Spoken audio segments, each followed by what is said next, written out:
Bien, buenos días con todos, amados hermanos. Vamos a continuar con la segunda clase de hermenéutica. Antes de iniciar, vamos a orar y ya vamos a continuar con este segundo tema. Bien, mm, les invito a orar. Padre Dios, a ti sea toda la gloria, la honra. Gracias, Señor, por permitirnos reunir. Señor, gracias por tus siervos, por permitirle, Señor, estar presente en esta sesión de clase, amado Dios. Gracias, Señor, por traerlos, por animarlos, por proveerlos, Señor, por abrir las puertas, Señor, para su preparación en el ministerio, Señor. Tú bendícelos, Señor, en su ministerio. De Dios estés tomando tú el control de esta sesión de clase, te lo entrego en tus manos, en el nombre de Jesús, en el nombre de nuestro Señor Jesucristo. Gloria a Dios. Amén. Amén. Muy bien, amados hermanos, Dios les bendiga. Nuevamente vamos a continuar con el curso de hermenéutica. Y la semana pasada habíamos estado hablando del propósito de la hermenéutica, cuál es la razón por la cual debemos hacer hermenéutica. Y en este caso ya habíamos quedado de que eh, hay dos razones por la cual nosotros hacemos hermenéutica, ¿no? Primeramente por los,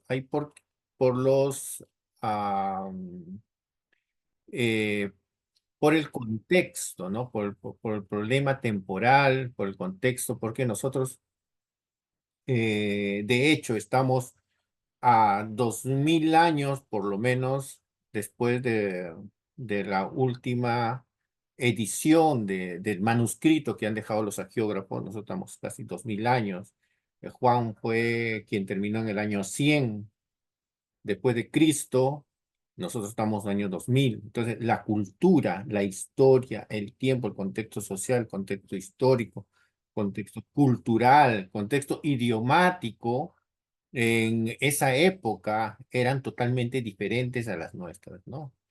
Hay cosas muy generales, que se da en todas las culturas, el asunto del pecado, el asunto de la salvación, ¿no?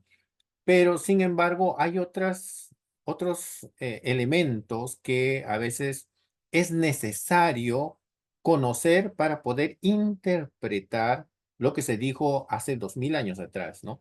No digo que toda la Biblia necesita ser reinterpretada, no, no, eso no es el caso, ¿no? No es que estamos diciendo que toda la Biblia necesita ser reinterpretada. No, son versículos puntuales que necesitan una cierta profundización. Entonces, eh, eh, em, la Biblia en el original se nos ha venido en el Antiguo Testamento en hebreo, el Nuevo Testamento en griego. El Antiguo Testamento se culminó de escribir el año 400 antes de Cristo. Se hizo la primera recopilación de las Sagradas Escrituras del Antiguo Testamento por el sacerdote Esdras después de regresar del exilio. Esdras recopila la ley de Moisés, el Pentateuco, recopila los libros proféticos. Ya estaban escritos los 4 libros profetas mayores, los 12 profetas menores, y en el libro, en la Biblia judía de esa época, estamos hablando tiempo de Jesucristo, en los profetas también estaba incluido dentro de los profetas Josué, estaba incluido dentro de los profetas jueces, ¿no? Estaba incluido dentro de los profetas Primera de Reyes, Segunda de Reyes, Primera de Samuel, Segunda de Samuel. Esos libros también estaban dentro de los libros proféticos de la Biblia, la Tanaj judía, ¿no? Tanaj se llamaba su Biblia judía de los, de los judíos, valga la redundancia. En la tercera parte o el tercer volumen de la Tanaj judía estaba compuesto por los libros que nosotros conocemos como sapienciales, ¿no? Job, Salmos, Eclesiastés, Lamentaciones. Los mismos libros que nosotros usamos en el Antiguo Testamento, esos mismos libros los tenían ellos. Por si acaso no estaban incluidos los libros de la Septuaginta, que después agregan otros libros que no son canónicos. Los libros canónicos judíos siempre han sido tal como nosotros lo tenemos. No, ellos no han aumentado. Todo el contrario, ellos han tratado de purificar los libros. Los que han aumentado es la Biblia Septuaginta, que se usa como Biblia católica y también lo usan los ortodoxos. Entonces, los judíos en el año 400 antes de Cristo, con Esdras, recopilan todos los libros del Antiguo Testamento y hacen un canon. Ese canon va a servir cuando Jesús llega acá a la tierra, ¿no? A este mundo, y cuando él hace todo su ministerio, lo hace en base, todo lo que él predica, todo lo que él enseña, lo hace en base al canon judío que ya estaba establecido, obviamente en idioma hebreo. Los judíos siempre han considerado a su idioma un idioma sagrado, un idioma enviado de parte de Dios. Entonces, eh, el hebreo, ellos lo usaban solamente en los ritos dentro de las sinagogas y en el templo. El idioma hebreo era un idioma que ellos lo consideraban único o solamente útil dentro de las sinagogas o dentro del templo, porque lo consideraban sagrado, muy sagrado. Eh, Después, hasta ahora, hasta la actualidad, ha habido una gran lucha para hacer que el idioma hebreo sea para toda la para uso secular, digamos así. O sea, el hebreo sacerdotal era exclusivo para cosas sagradas. La comunidad en el tiempo de Jesús, los demás, las personas que caminan en la calle y hacen, según los sacerdotes decían, hablan hablaban un idioma secular, era un hebreo porque se llamaba arameizado. Lo que hablaban la comunidad era un hebreo arameizado, tanto así que lo que hablaba la comunidad se le consideraba arameo, en realidad. Pero la escritura de los libros sagrados, los rollos que tenían los sacerdotes, estaban escritos en un hebreo un poco, digamos, sacralizado. Lo llamaban un palio hebreo, un hebreo sacerdotal. Había diferentes tipos de hebreo. Ese hebreo, el hebreo sacerdotal solamente se usaba en las sinagogas. Pero los judíos dejaban que otros hablen otros idiomas, que en el pueblo se hable griego, que en el pueblo se hable arameo o incluso latín, porque cuando a Jesús lo crucificaron, habíamos visto que lo crucifican con con una tabla, digamos, este, en la cruz, y estaba, dice, puesta la causa por la cual él había sido condenado, y estaba escrito en 3 idiomas, ¿no? Ahí, ¿no? Eso significa de que en ese tiempo la comunidad hablaba estos idiomas, el arameo, el griego y el latín, ¿no? Pero había un hebreo, como le digo, un hebreo sacerdotal que solamente se usaba para la lectura de los textos sagrados dentro de las sinagogas, ¿ya?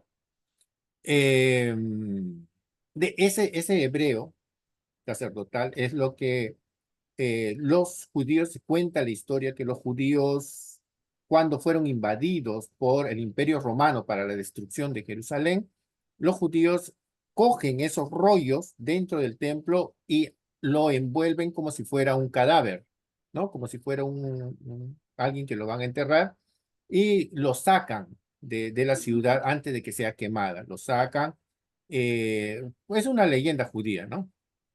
Lo sacan y se presentan incluso delante de los generales romanos, y ellos le dicen simplemente vamos a enterrar un muerto, no lo podemos enterrar adentro, etcétera. Y de esa manera sacan los rollos antes de la destrucción de Jerusalén. Los judíos que sacan estos rollos se van a una ciudad llamada Yamnia. En Yamnia, al norte de Jerusalén, ellos abren una academia en la que ya después que sucede la destrucción de Jerusalén, abren esa academia y ellos saben que ya no hay forma de hacer un culto a Dios en el templo. Entonces, hacen un voto, los judíos, los escribas de esa época, hacen un voto de transmitir el texto sagrado a sus generaciones, ¿no? Ellos, por familias, deciden hacer copias y copias de esos rollos que habían sacado del templo antes de la destrucción. Ellos deciden hacer copias, copias, copias para que los hijos puedan seguir transmitiendo a las demás generaciones el, el texto judío, ¿no? El texto hebreo. Esas familias en el año 700, 800 después de Cristo se les conoce como las familias masoréticas, ¿no? Son familias judías que han tenido por tradición hacer las copias del Antiguo Testamento, ¿no? Y las dos familias que más adelante, en el año 100, perdón, el año 1000 más o menos después de Cristo, ya, ¿no? A la edad moderna, ¿ya? Ah, ah, au- estudiosos judíos, uno es ¿cómo se llama? A veces se me olvida rápido los nombres. Pero los modernos judíos encuentran esos manuscritos hebreos y a las familias que hacían ese trabajo, a los masoretas antiguos, habían dos familias. Uno era una familia que vivía en Babilonia y hay otra familia que vivía en Tiberias, cerca a Jerusalén. Eran familias que tenían esos manuscritos por herencia. Ellos hacían los manuscritos hebreos, lo copiaban, lo copiaban, lo copiaban. Era esa tradición de esas familias. Entonces, la familia de Tiberias se llamaba Ben Aser. Ben Aser se llama, esa familia que trataba de transmitir, de guardar y transmitir el texto hebreo, por si acaso. Y había otra familia en Babilonia, también unos judíos ortodoxos, también tenían esa tradición de hacer las copias de los libros sagrados del Antiguo Testamento y, eh, y transmitirlos, ¿no? Ahora, estos masoretas, porque a ellos se les llama masoretas, ¿por qué? Porque como ya había pasado casi 1000 años después de Cristo, y estaban viviendo fuera del territorio de Jerusalén, ellos habían modificado ciertas vocalizaciones del texto y había confusiones, ¿no? Algunos, los de Tiberias vocalizaban el texto de diferente manera que los de Babilonia. Entonces tuvieron que hacer un consenso para ver de qué manera se debe pronunciar ciertas palabras que ya se estaban olvidando los mismos judíos.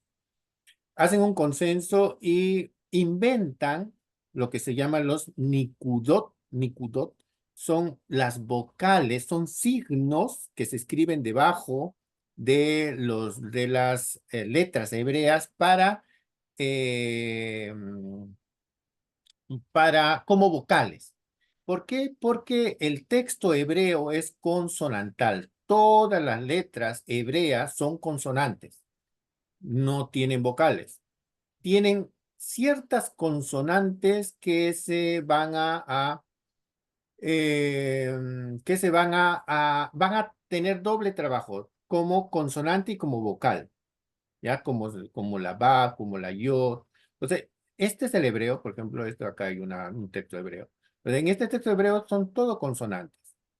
¿Qué es lo que hacen los masoretas ya del siglo 8, siglo 9, siglo 10?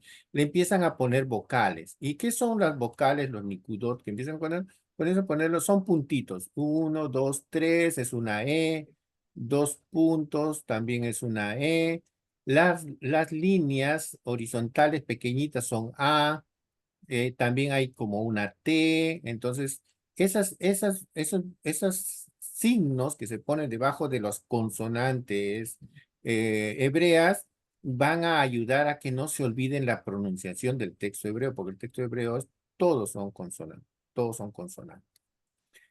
Paralelamente a la transmisión del texto hebreo, se va transmitiendo el texto griego de la Septuaginta.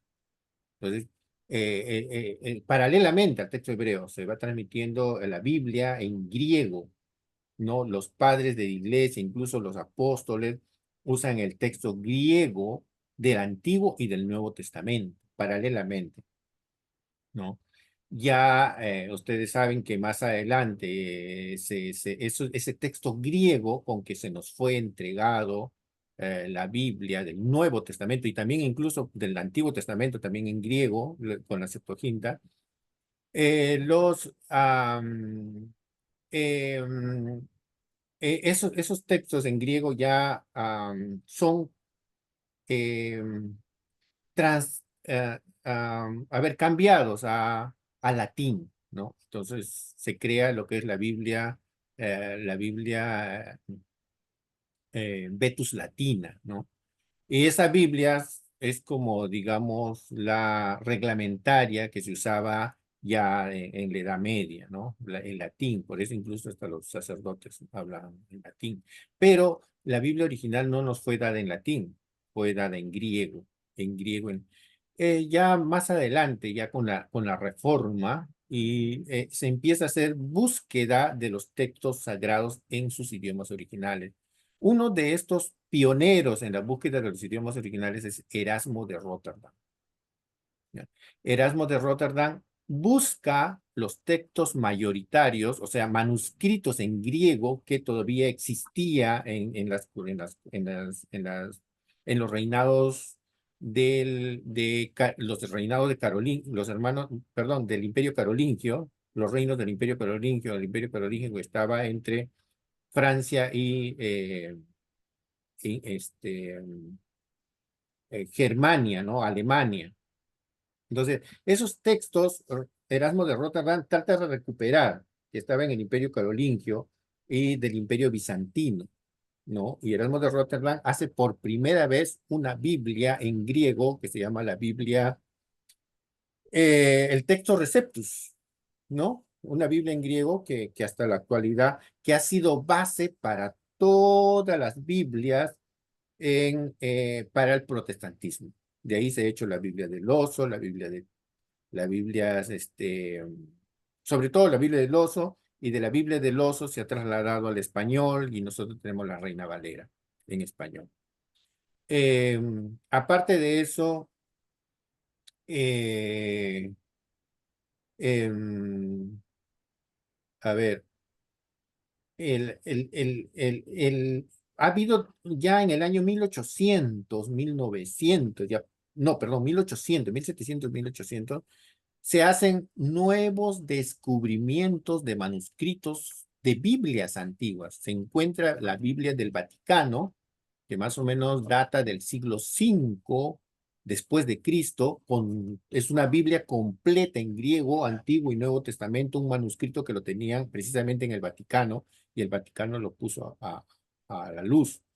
Pero antes de que se descubra el texto el Códex, se llama, porque era una Biblia, Códex del Vaticano, se encuentran también los códex, que estaba uno en el Sinaí. Se encuentra, debajo del Sinaí había eh, ¿cómo se llamaba esto? Una abadía donde vivían los abades. Ahí encuentra una Biblia que se llama la Biblia del Sinaí.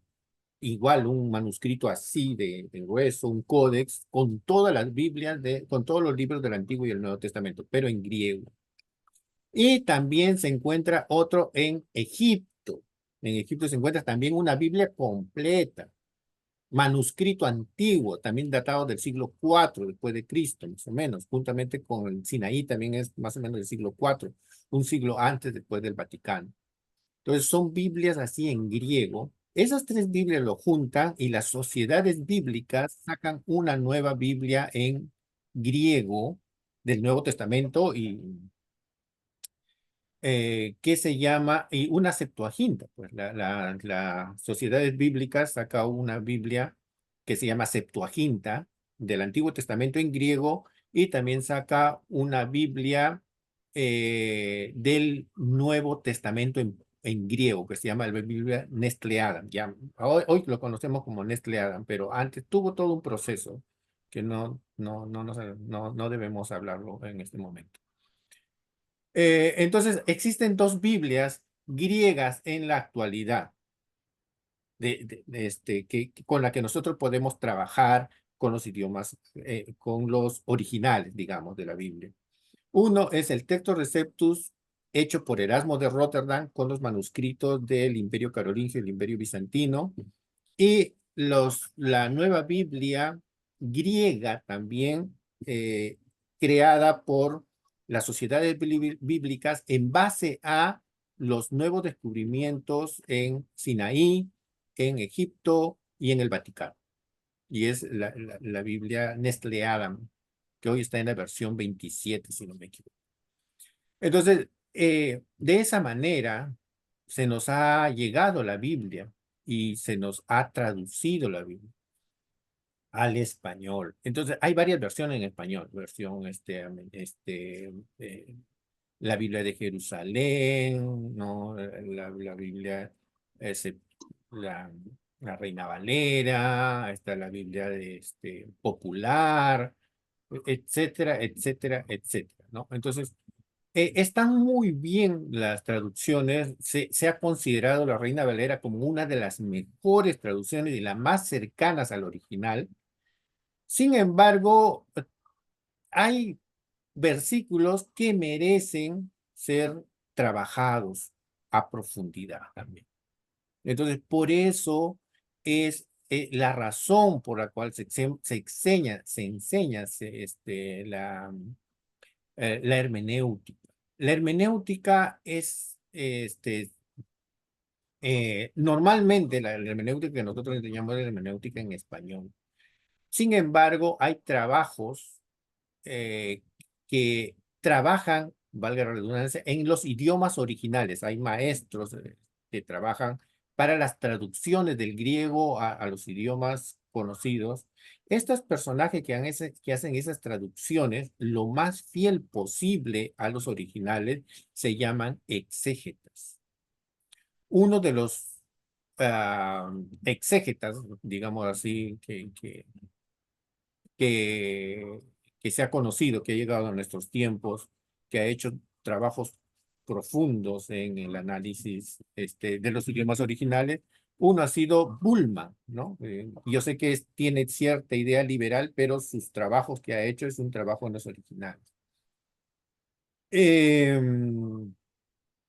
Este, Ah, hay otros que enseñan hermenéutica, que no enseñan hermenéutica, exégesis, los exégetas, lo que enseñan exégesis, no hermenéutica, pero claro, nosotros sabemos que hermenéutica y exégesis tienen su relación.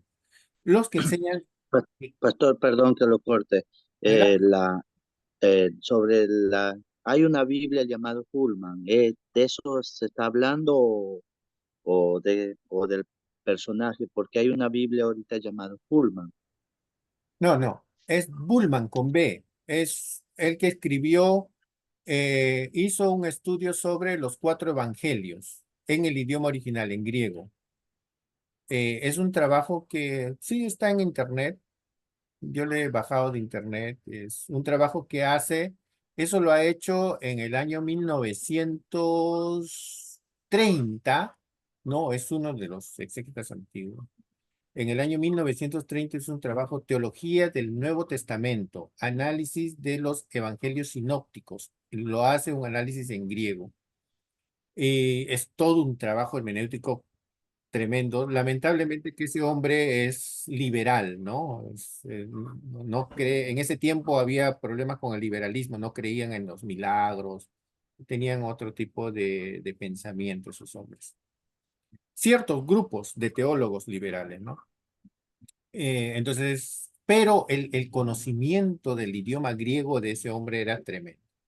Se conocía mucho el original y estudiaba el idioma original. Esos hombres se le conoce como exégeta. Hay un argentino muy bueno que hace exégesis también en los idiomas originales. Se llama Severino Croato. No sé si lo han escuchado. Severino Croato es un exégeta latinoamericano, es argentino, que hace también trabajo en los idiomas originales, ¿no? Compara manuscritos y hace lo que es crítica literaria, ¿no? Es análisis literario en los idiomas originales. Entonces, a esos personajes que hacen trabajo con los idiomas originales en la Biblia, en el original, se les conoce como exégetas, a diferencia de hermeneuta, ¿no? Nosotros hacemos trabajo en nuestro idioma que tenemos, pues en el español. Entonces a nosotros y a la mayoría de los pastores que hacemos interpretación bíblica o trabajo bíblico, teología bíblica, simplemente se nos conoce como hermeneutas, ¿no? Porque nosotros trabajamos en el idioma ya traducido. Entonces, a nosotros simplemente se nos dice hermeneutas. Pero los que trabajan con el idioma original se les conoce más como exégetas. ¿Ya? Esa es la diferencia entre hermenéutica y exégesis, en la que se está manejando en la actualidad, ¿no? Entonces, nosotros precisamente hacemos hermenéutica, necesitamos conocer hermenéutica porque precisamente por eso, por el problema idiomático. De repente no vamos a ingresar a estudiar griego, hebreo ahora. Eso debe estar planificado en la currícula del seminario, que es muy importante para todo pastor, porque todo pastor tiene que ser un hermeneuta al final y un exégeta también. Eh, Van a estudiarlo en cualquier momento, no sé si ya lo han llevado, en griego y hebreo, por lo menos griego instrumental, hebreo instrumental, para poder hacer un análisis un poco más profundo en los idiomas originales. Eh, eh, entonces, pero nosotros no vamos todavía a ver eso. De repente nosotros vamos simplemente a hacer trabajos en nuestro idioma, en el español. Pero así como los exégetas tienen que profundizar en el idioma original, tienen que conocer gramática griega, gramática hebrea, tienen que conocer sintáctica griega, sintáctica hebrea, porque los manuscritos, la escritura hebrea y la escritura griega tienen sus propias reglas. Precisamente las reglas gramaticales, como habíamos dicho la semana pasada, es para evitar malos entendidos. Por eso es que Dios nos lo dio, la palabra de Dios, en escritura, porque la escritura, para que sea bien entendida, manejan reglas en la gramática y la sintaxis. Si Dios nos lo hubiera dado en idioma oral, la Biblia, la revelación de Dios, hubiéramos tenido cuántas interpretaciones. No, mira que no, Dios dijo eso. No, mira que Dios dice, no, y tendríamos esas. No, la Biblia se nos dio en escritura precisamente para que no haya tantos malos entendidos, porque la escritura te limita la interpretación en base a las reglas. Por eso los exégetas que estudian los idiomas originales tienen que conocer las reglas para la interpretación del griego, para la interpretación del hebreo. Nosotros, por lo menos, habíamos dicho la semana pasada que tenemos que conocer por lo menos nuestro propio idioma. Yo sé que bueno, la mayoría ahora ya, pero ya con nosotros podemos estar conociendo eh, nuestro idioma, el español, y las reglas gramaticales del español, aunque de repente no todos, a mí me cuesta mucho también conocer todas las reglas, ¿no? Es un montón. Sin embargo, lo más importante, ¿no? Pero en la antigua, estoy hablando del año 90, habías, la mayoría de nuestros pastores eran laicos, ¿no? Y a veces yo he tenido mi pastor que me enseñó, como les digo, ha sido un pastor que había terminado solo primaria. Entonces, ha hecho un gran trabajo pastoral con mi vida y con muchos, ha levantado iglesias, varias. Sin embargo, eso no significa pues que yo voy a imitarle, ¿no? También necesito prepararme, a mí me ha gustado estudiar, yo me he preparado y es mucho mejor, ¿no? Para poder hacer un trabajo, para ayudar al ministerio de una manera más excelente, digamos, ¿no? más preparada. Entonces, en ese caso, por eso es importante la hermenéutica, ¿no? Entonces, uno de los principios básicos de la hermenéutica, sobre todo, vamos a ver que más adelante vamos a ver que hay dos vías para ingresar a la hermenéutica. Pero vamos a ver primero esto, los elementos de la hermenéutica, esto lo habíamos dejado ya la semana pasada. ¿Qué elementos tiene la hermenéutica? ¿No? La hermenéutica obviamente tiene un objeto de estudio. ¿Qué es lo que vamos a estudiar? La escritura, la Sagrada Escritura, ¿no? Y acá yo me había detenido y había dicho qué es lo que nosotros estamos haciendo. Obviamente, ¿qué Sagrada Escritura? La pregunta un poco capciosa, digamos, ¿no? Pero ya que les narré la historia, por lo menos de la transmisión del texto sagrado a nosotros, entonces nosotros podemos estudiar esta escritura en nuestro idioma español y hacer un trabajo hermenéutico y exegético en el español. Está bien. Sin embargo, si es que podemos más adelante, y si nuestros estudios se nos da y podemos estudiar tanto el griego, como el hebreo, ¿no? Digamos, estudiamos estos idiomas originales, eh, nos va a ser mejor estudiar y ya no vamos a estudiar tan solamente con nuestra Biblia en español, sino incluso vamos a estudiar nuestras Biblias tanto en la Taná judía y de repente también en la Septuaginta griega, ¿no? Entonces vamos a hacer un trabajo un poco más ya exegético, ¿no? Más profundo, más...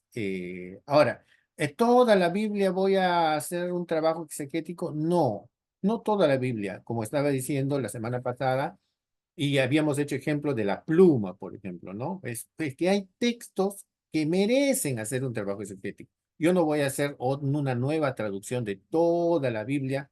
Eso sería, pues, gastar tiempo en algo que ya fueron hechos por otras personas. Ya está traducido en español. Sin embargo, los traductores en ciertos versículos de la Biblia pueden haberlo dejado un versículo oscuro y nosotros necesitamos analizarlo en los idiomas originales, ¿no? Entonces, en ese caso, nosotros tenemos que hacer perdón, un análisis exegético, ¿no? En los idiomas originales. En la actualidad, se nos está dando la oportunidad de ingresar a los idiomas originales de la Biblia por la tecnología. Hablemos Google y ponemos Biblia paralela y nos sale la Biblia en los idiomas originales, griego, hebreo, incluso en otros idiomas más, ¿no? Hay aplicaciones y recursos este, que provee sociedades bíblicas, incluso sociedades bíblicas, provee una Biblia Logos en la que tú puedes ingresar tanto en griego, en hebreo y hacer todo tu análisis exegético te ayuda muchísimo. Y muchos pastores ya están trabajando con esos instrumentos, con esas aplicaciones. Muchos pastores que hacen sus análisis hermenéuticos, análisis exegético, están usando esos recursos. Como yo les mostré la semana pasada, yo también tengo un recurso que se llama el Logos, no, perdón, yo tengo el D-Word, ¿no? Que me ayuda bastante. Ahora, obviamente que para esas aplicaciones también se necesita conocer un poco de los idiomas originales para poder leer griego, poder leer hebreo, y creo que en su currícula de ustedes sí va a estar, ¿ya? Pero vamos a dejar, entonces, de lado por ahora eso. Entonces, vamos a ver, esto es el objeto de estudio, nuestra Biblia en español, si podemos hacerlo, en griego y en hebreo, mucho mejor.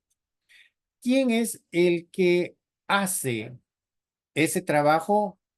El hermeneuta o el sujeto. Ahora, la interpretación de las Sagradas Escrituras va a depender mucho del conocimiento de la persona. También, o sea, de sus conocimientos previos, como le digo.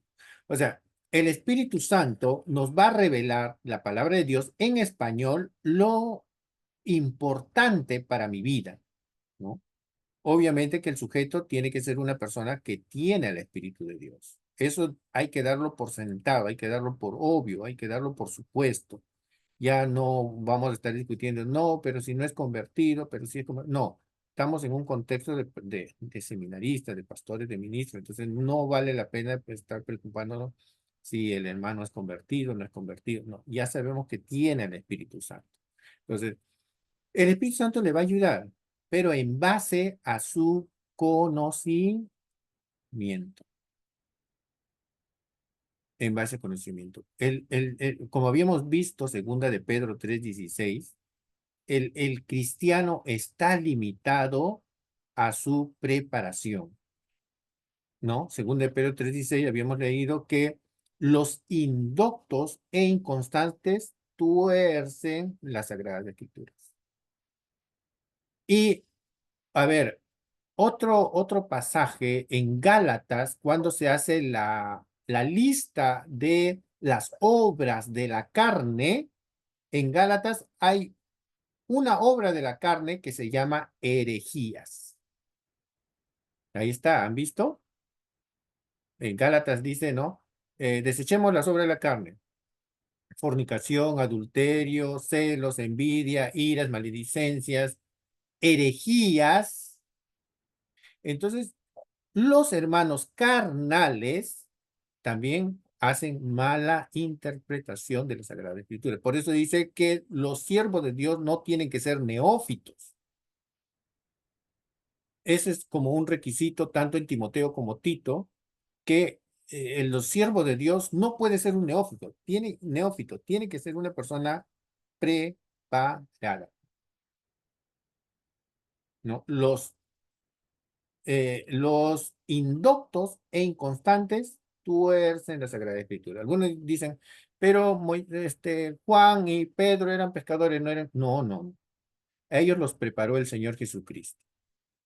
Cristo mismo los preparó. Y Jesús, pues, no era un neófito. No. Jesús era el Hijo de Dios. Entonces, tuvieron preparación, hermano. Por eso es que Pedro después escribe la primera y la segunda carta de Pedro. Juan escribe sus cartas, su evangelio y encima el Apocalipsis. Entonces, Jesucristo los preparó a ellos, ¿no? Entonces, los neófitos e inconstantes tuercen las Sagradas Escrituras. Entonces, y los carnales, como hemos dicho, las herejías vienen de los carnales, ¿no? ¿De dónde salen los falsos maestros, los falsos profetas? Son personas que no se han dejado instruir, que no se han dejado enseñar, ¿no? Por eso dice, salieron de nosotros, porque no se dejan instruir, no se dejan enseñar. Entonces, ¿qué es lo que hacen? Hacen herejías, pues, por su falta de instrucción, por su falta de preparación, por su falta de interés en prepararse precisamente en el trabajo que tienen que hacer es dar la Sagrada Escritura. Y cuánto Pablo decía a Timoteo, prepárate, estudia, lee las Sagradas Escrituras, ¿no? Porque vas a dar la Sagrada Escritura, vas a dar al pueblo, tienes que estar preparado, adiestrarte. Eso le encargaba cuántas veces todas las recomendaciones del apóstol Pablo a Tito y a Timoteo era precisamente en prepararse en la Sagrada Escritura. Entonces, no puede ser un neófito, no puede ser un carnal, porque los carnales hacen herejía. Otro ejemplo es Corintios, ¿no? Corintios dice que los carnales, los niños en Cristo, no pueden recibir alimento sólido.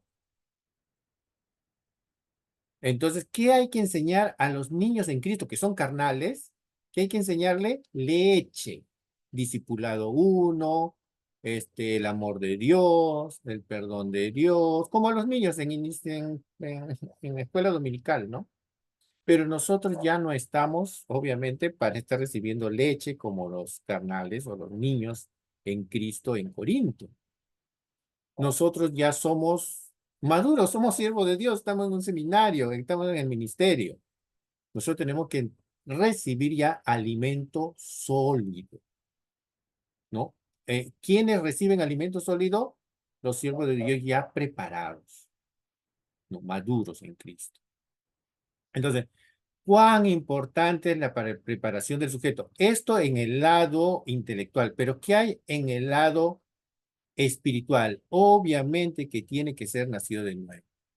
Una persona que no tiene el Espíritu de Dios en su corazón, no ha nacido de parte de Dios, hermano, va a ser incluso siendo ateo, porque hay ateos que conocen griego, conocen hebreo y hacen exégesis. Pero ¿con qué intención lo hacen? Con la intención de desacreditar la palabra de Dios. Mira que la palabra de Dios tiene por acá errores, que por acá tiene otros errores, y mira que esto. Sí, la Biblia puede tener ciertos errores, por eso se hace pues crítica textual, ¿no? Pues, sí, en la transmisión, como antes se escribía con manuscritos, obviamente las letras en algunos momentos no se va a entender bien y van a hacer una cierta reducción que lo mejor que ha podido hacer el traductor. Entonces sí, va a tener, y nosotros vamos a tener que hacer análisis exegético, sí, pero nosotros no analizamos con la intención de desacreditar la palabra de Dios. Nosotros hacemos con la intención de aprender, pero sí hay personas que no han nacido de nuevo, obviamente, que no tienen no tienen a Jesús como su Señor y Salvador, y y estudian la Biblia, hermanos, ¿ah?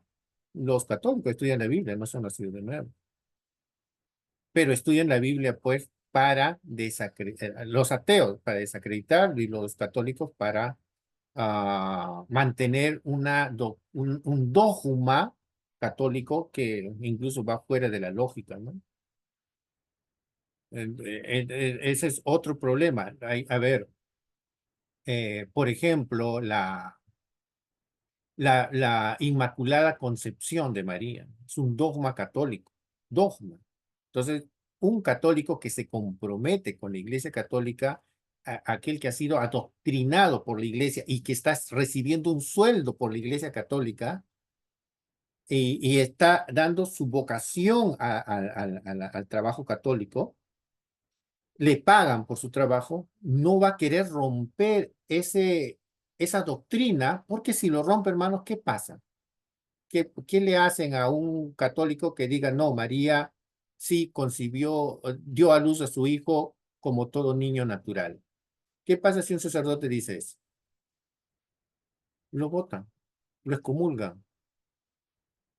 Entonces, ellos obviamente no van a querer romper sus doctrinas, por más que lo más lógico posible que le hables, no van a querer romper sus doctrinas. ¿Por qué? Porque él es una persona dogmatizada, ¿no? Su dogma es más que la misma escritura. Su doctrina es más que la escritura, ¿no? Entonces, es importante la vida espiritual del intérprete, sí, porque si no es maduro espiritualmente, si no tiene a Cristo en su corazón, hermanos, tal como dice Gálatas, va a cometer herejías, ¿correcto? Va a cometer herejías. Entonces, ahí es importante el hermeneuta. Otro elemento importante dentro de la hermenéutica son los instrumentos. ¿Ya? ¿Qué son los instrumentos auxiliares? Son instrumentos que nos ayudan a hacer nuestro estudio bíblico. ¿Qué instrumentos más conocidos tenemos? Por ejemplo, los diccionarios. Los diccionarios bíblicos son de mucha ayuda para los trabajos hermenéuticos cuando hacemos nuestro estudio bíblico. Esos instrumentos nos ayudan, por ejemplo, a ver qué significa cierta palabra. ¿Qué significa circuncisión? Busco en el diccionario, veo de dónde apareció esa palabra. No es una palabra que viene del hebreo, que significa cortar el prepucio de todo niño nacido a los 8 días. Es una ceremonia judía. Y de repente veo por ahí expiación. ¿Qué significa expiación? Voy a mi diccionario, busco expiación, igual, ¿no? Es una terminología hebrea que se usaba en el Antiguo Testamento para los sacrificios. Y tenía un valor simbólico que cuando se aplicaba la sangre de esos sacrificios a las personas que habían pecado, significaba que sus pecados eran remitidos o perdonados, ¿no? Entonces ya sé lo que es expiación. ¿Qué significa remisión? Remisión también es una palabra judía, perdón, hebrea, en la que cuando se aplicaba la sangre en el propiciatorio, la persona sus pecados eran redimidos, eran perdonados. En el Nuevo Testamento la palabra redención es te va a salir ahí en el diccionario, es del griego, que la palabra significa comprar, ¿no? Comprar. Redención significa haber sido comprado, ¿no? Redimido de la esclavitud, simplemente. Ahí viene la palabra en griego agorazo, hexagorazo, etcétera, ¿no? Entonces los instrumentos nos ayudan, como los diccionarios nos van a ayudar a poder conocer ciertas palabras que necesitan, pues, eh, eh, profundizar en su significado, ¿no? Hacer un trabajo incluso etimológico, ¿no? ¿De dónde procede esa palabra? Entonces, uno de los instrumentos más conocidos es el diccionario. Otro instrumento son necesarios para nuestro trabajo hermenéutico, nuestro trabajo exegético, es, por ejemplo, los mapas, la geografía. Cuando se dice, y Jesús viajó de Judea a Galilea. ¿Y dónde estaba Galilea? ¿En qué parte? ¿Al sur, al norte? Y dice, y Jesús andaba por las regiones de Galilea, junto al mar de Galilea. Ah, ya había un mar. O cuando la Biblia dice, y subió Jesús al monte de los olivos. ¿Dónde estaba el monte de los olivos? Jesús fue crucificado en el monte de la calavera, el monte Moriah. Pues tengo que conocer geografía bíblica, tengo que conocer para poder por lo menos dar un poco más. Ahora, algunos me dicen, pero yo tengo o mejor no, hay varios pastores que ya trabajan en el pastorado muchos años y no han necesitado ni de diccionario, ni de geografía bíblica, ni de otra ciencia, ni de ningún instrumento que no están. Y han tenido un gran ministerio. Está bien, pero ¿por qué no agregarle algo más al ministerio? ¿Por qué no agregarle algo más? ¿Por qué no dedicarnos un poquito más en usar pues nuestro diccionario, en usar nuestros mapas, ¿no? ¿Por qué no investigar un poco más en la historia? Otro instrumento básico es libros de historia, hermano. La Biblia dice, y Jesús nació en tiempos del rey Herodes. ¿Quién Herodes?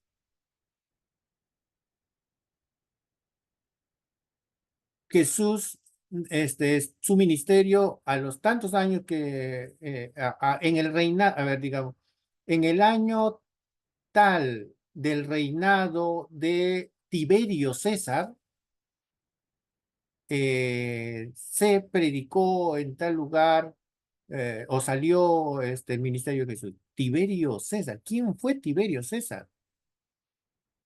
Y pero lo pasamos por alto, pues, ¿no? No, pero eso no. ¿Para qué? ¿Quién fue Tiberio César? ¿Por qué preocuparme por Tiberio César, no? Hay cosas más importantes, hay que hablar del pecado, del bautismo. Está bien, está bien, pero como les digo, nosotros estamos, ustedes y todos los que estamos en seminario, los que nos convertimos en seminaristas, estamos yendo a un nuevo nivel de preparación para servir mejor al pueblo de Dios, para darle más luz al pueblo de Dios, aclarar muchas cosas al pueblo de Dios. Entonces, es nuestra responsabilidad de estudiar, tener esos instrumentos, esas ciencias auxiliares que nos van a ayudar a profundizar en las Sagradas Escrituras. Es necesario historia, hermano. Y también la Biblia dice, y Herodes fue comido por gusanos. ¿Quién Herodes? ¿Por qué el otro Herodes es el mismo Herodes en el nacimiento de Jesús que persiguió a Jesús de 2 años? ¿Es el mismo que murió comido por gusanos? La historia dice que no. Herodes el Grande, en el tiempo de Jesús, muere, bueno, por infección, vivir una vida desordenada sexualmente, ¿no? Que creo que en ese tiempo no conocían no lo conocían por sífilis, pero algo así, muere Herodes el Grande. Y él tiene hijos, Herodes Agripa, Herodes Arquelao, ¿no? Felipe, ¿no? Y reparte entre sus 4 hijos, no me acuerdo el otro, no me acuerdo el otro hijo, pero reparte su territorio en 4 en el tiempo de Jesús, por eso el tiempo de Jesús estaba dividido en 4. Eh, Después, Herodes Agripa es quien recoge todos los territorios para sí mismo, le quita los territorios a sus hermanos. El último territorio que Herodes Agripa recoge es el territorio de su hermano Felipe, quitándole incluso su esposa, ¿no? Por eso Juan el Bautista lo recrimina, ¿no? ¿Cómo es que tú estás quitando la esposa de tu hermano? Es que Herodes Agripa quita los territorios de sus hermanos. Al final él se queda con todos los territorios y él se queda rey, pues, ¿no? En el tiempo de Pablo, ya cuando muere el Señor Jesucristo, hay un problema de escasez, de hambruna en Jerusalén, y él pues empieza a dar un discurso y no le da la gloria a Dios, porque la iglesia había tratado de proveer, ayudar a Jerusalén con, con alimento. Incluso el apóstol Pablo va a recoger ayuda para Jerusalén. Pero este hombre no da gloria a Dios. Y dice que instantáneamente fue comido por gusano. Ese es Herodes el hijo, no es Herodes el grande.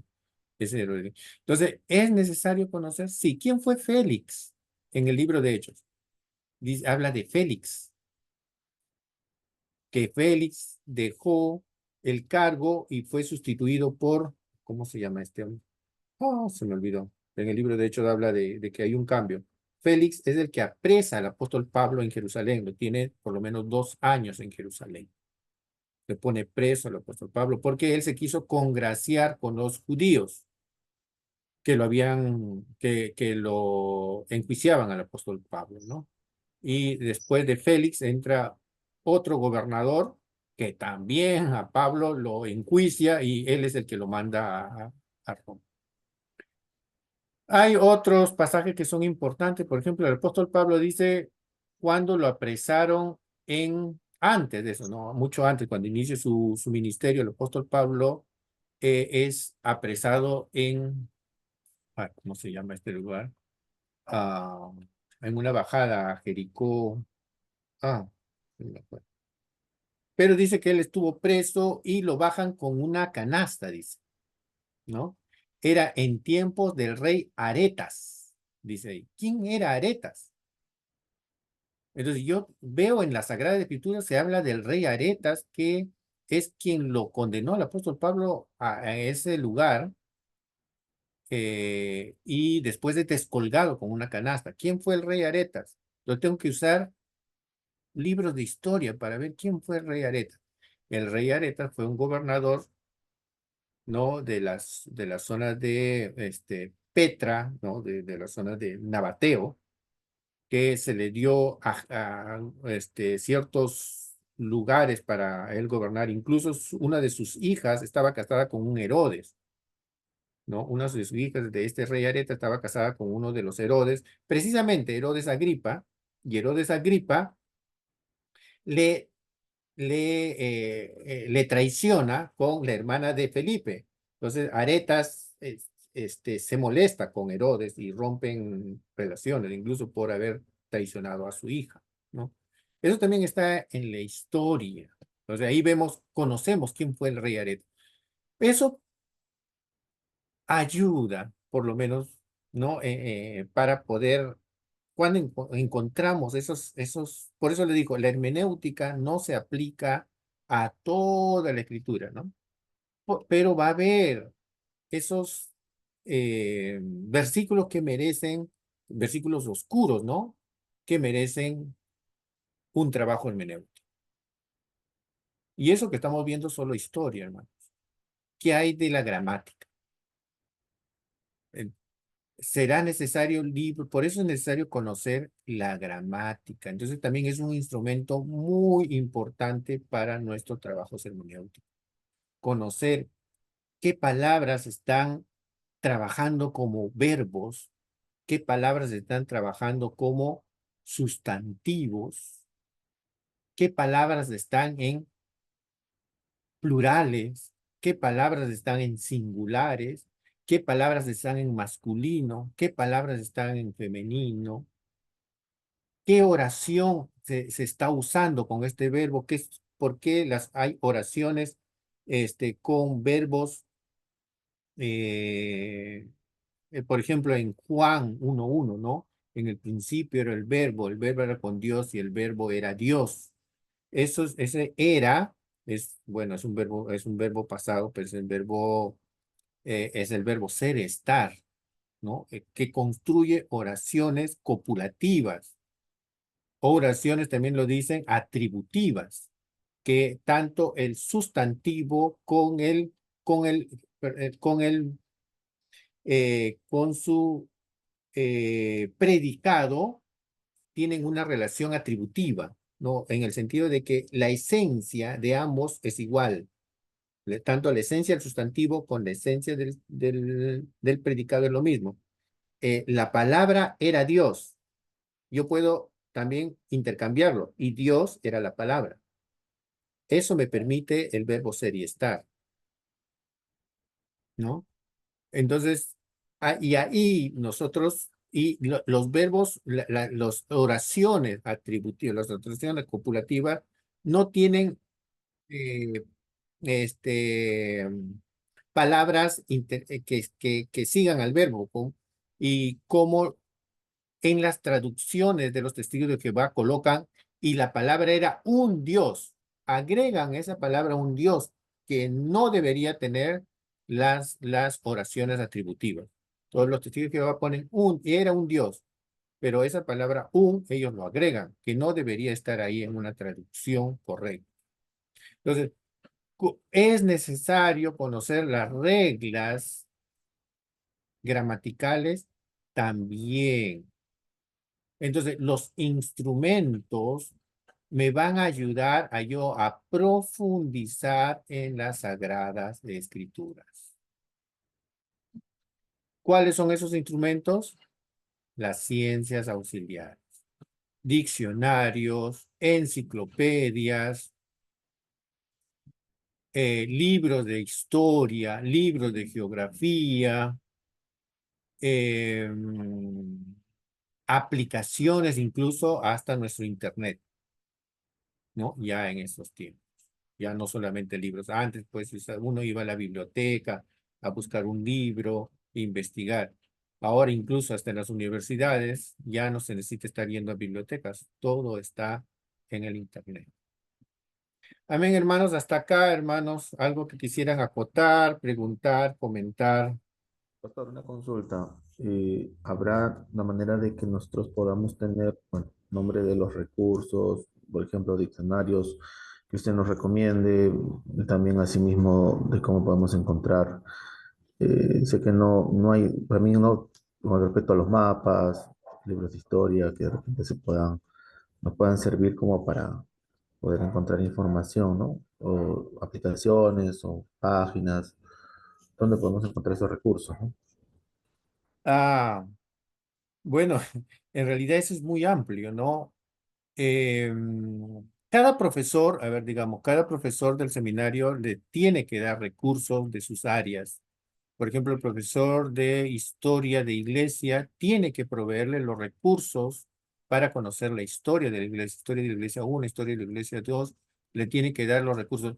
Recurso básico, por ejemplo, para historia de la iglesia es el libro de Eusebio de Cesarea. Son 2 tomos que para conocer por lo menos historia de la iglesia 1, ahí está quién es Aretas, quién es incluso habla de los padres de la iglesia, es muy bueno. Miren, si es que me da tiempo, hoy día no, porque tengo que salir más tarde. Yo les voy a enviar los recursos que pueda enviarles. Ya tengo, por ejemplo, libros de eh, la cultura hebrea, cómo era antes, cómo eran los matrimonios, cómo se vestían. Eso yo lo tengo, lo puedo pasar. Tengo libros de historia, le estoy diciendo de Eusebio de Cesarea, también se los voy a pasar, es libro básico. También tengo los libros ¿cómo se llama este hombre? Ah, hay un historiador judío muy bueno. ah, se me- Josefo, Aparte de Eusebio de Cesarea hay otro. También de contemporáneo, un poco del tiempo de Jesús, un judío del tiempo de Jesús. Hay un contemporáneo, pero igual, son muy buenos, que ha escrito historia de los judíos, historia antigua de los judíos, la guerra de los judíos. Es muy bueno, de esa época, del tiempo de Jesús. Y es una visión de un judío que no es cristiano, pero habla de Jesús también. Habla de Pastor Cristo Plinio el joven, invadiendo Jerusalén, todo eso. Plinio el joven, ¿Perdón? el joven Plinio, ¿le hablas? No, no, no, no le escuché, pues. Ah, de Plinio el joven, pastor, de Plinio el joven, ¿de él habla? También él también escribe historia de esa época, pero no, Flavio Josefo, me acordé, Flavio Josefo. Incluso Macabeos, tanto primero y segundo Macabeo lo escribe Flavio Josefo.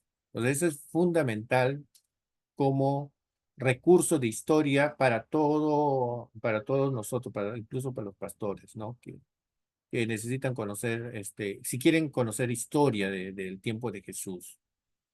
Entonces, Flavio Josefo, él nos cuenta incluso cómo Herodes construyó el templo en la que Jesús después fue consagrado, ¿no? Cuando era el templo de Herodes. Flavio Josefo también cuenta cuando Tito invade Jerusalén. Entonces, Flavio Josefo también cuenta cuando Antíoco Epífanes mejor dicho, entra a Jerusalén y convierte el templo en abominación desoladora, una de las primeras abominaciones desoladoras. Entonces, sí, es muy bueno Flavio Josefo. Entonces, esos recursos, sí, cada profesor siempre deben exigirle que le dé sus recursos. Historia de la iglesia. Geografía bíblica, sí, no tengo mucho, pero eso sí tendría que ser el internet. A ver, ¿qué más? Geografía, historia. ah, de repente no sé si ustedes han llevado ya idiomas griego instrumental, hebreo instrumental, no lo sé, pero en cualquier caso, yo también tengo recursos para aprender griego y para aprender hebreo, ¿no? También se los podría pasar, pero para eso necesitaría que creen un grupo, ¿no? Crean un grupo y ahí yo los puedo pasar en WhatsApp, ¿no?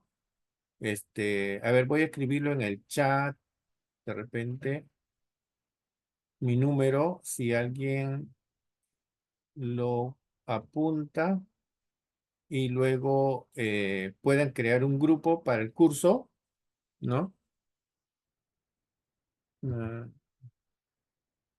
996. 926-154-996. Ya está. Entonces, ahí está mi celular. Pueden hacer un grupo para el curso. Yo les puedo mandar los materiales, cualquier recurso que necesiten que yo tenga disponible, se los voy a enviar en PDF.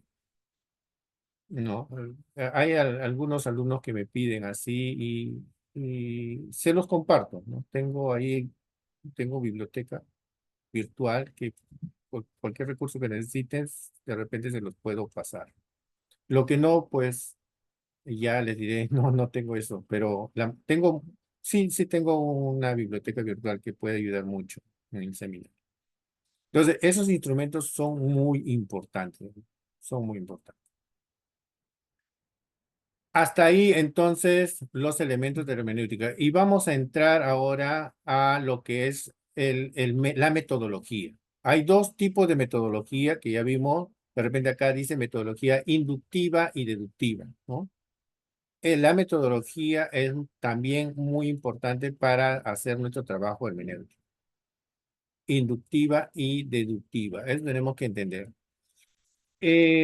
A ver, vamos a dejar esto para después y vamos a ir a lo que es la metodología.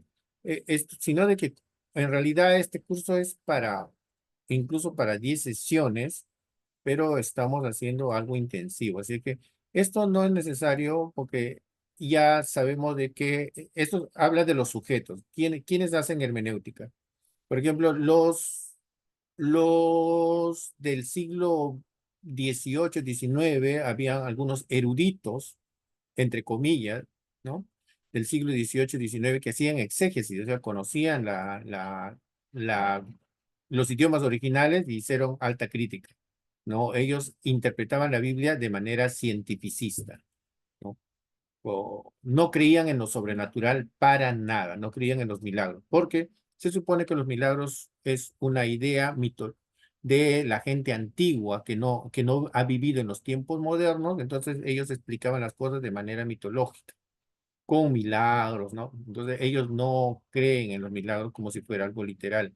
Eso se llama la alta crítica. Eran personas que hacían análisis bíblico, pero de manera pues liberal, no se dice liberal. Pero ellos no creían en los milagros, no creían en los espíritus, no creían en el diablo incluso, ¿no? Para él no, incluso para Dios lo veían de una manera filosófica, no un Dios personal, ¿no? Entonces ellos interpretan, pero ese es el problema no de la Biblia, no es de que ellos interpretaban mal la Biblia, no, mejor dicho, no es que la Biblia era difícil para que ellos entiendan, no, la Biblia ellos lo entendían, incluso sabían griego y hebreo. El problema de ellos era su cosmovisión, su mente, ¿no? Kierkegaard, ahí estaban Bullman, estos hombres de la teología liberal. Entonces, hay personas también alegóricas que interpretan la Biblia, todo lo ven alegoría, ¿no? Todo lo ven alegórico, todo lo ven simbólico. No todo es simbólico, no todo es alegórico. Hay cosas en la Biblia que son alegóricos, sí, como Apocalipsis tiene muchas simbologías, sí, pero no todo es alegórico, no todo es simbólico. Depende del género literario que estemos viendo, ¿no? Porque hay género literario en la Biblia. Y depende de los géneros literarios, va a haber figuras literarias en la Biblia. Entonces, sí, la Biblia va a tener metáforas, la Biblia va a tener metonimia, la Biblia va a tener algunas figuras literarias que no se deben interpretar literalmente, sí, pero eso no significa que toda la Biblia es figurativa.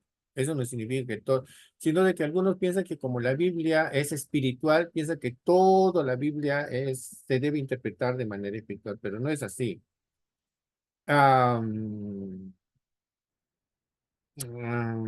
Eso creo que lo vamos a ver un poco más adelante, pero ahorita lo que vamos a ver es cómo acercarnos al texto, cómo hacer un análisis hermenéutico. Entonces, ¿cómo nos acercamos va a haber dos metodologías para hacer nuestro trabajo hermenéutico, nuestro trabajo exegético. Y vamos a entender lo que significa método deductivo y método inductivo, ¿no? Estas palabritas son un poco confusas, pero ahorita lo vamos a entender. El método, normalmente, la Biblia, vamos a darle dos enfoques, ¿no? Primero, el primer paso para empezar a conocer o hacer un trabajo hermenéutico, el primer paso que nosotros debemos hacer es conocer al autor, conocer a nuestro autor bíblico. ¿Quién escribió? ¿no? Ese es el primer paso hermenéutico. Digamos, yo entro a interpretar un libro, el libro de Romanos. Entonces, ¿quién escribió Romanos? Pablo. Entonces, yo tengo que conocer quién era Pablo. Ese es uno de los pasos más importantes del trabajo hermenéutico, porque de eso depende qué es lo que escribió, qué es lo que pensaba el autor. ¿O quién era Pablo? Tengo que conocer cómo vivió antes, en lo que él dice en toda la Biblia, ver, tratar de hacer una biografía del apóstol Pablo. Perdón, él fue